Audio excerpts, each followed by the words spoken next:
Really, yoga is a golden feather of our culture.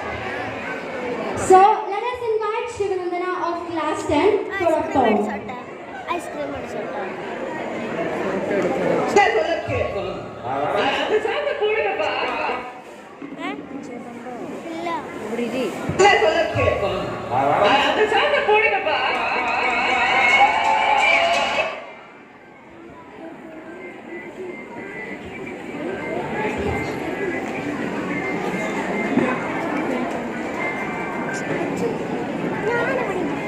കസേരയല്ലേ ഇപ്പം ഞാൻ പറഞ്ഞത്.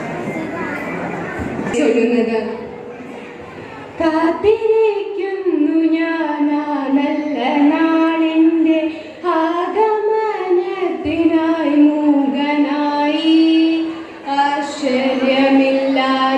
അങ്കനാപ്പില്ലാതെ കാത്തിരിക്കുന്നു ഞാൻ ഏകനായി ഓർക്കുന്നു ഞാൻ ഈ മരുഭൂമിയിൽ നിന്ന് ദൈവനാടിൻ്റെ ആ ഗ്രാമഭംഗി ഓർക്കാതിന്റെ വേദനയിൽ മകരമാസത്തിന്റെ മഞ്ഞിൽ വിരിയുന്ന പൂക്കളെ കാണുവാൻ എന്തു ഭംഗി കലപില ശബ്ദമായി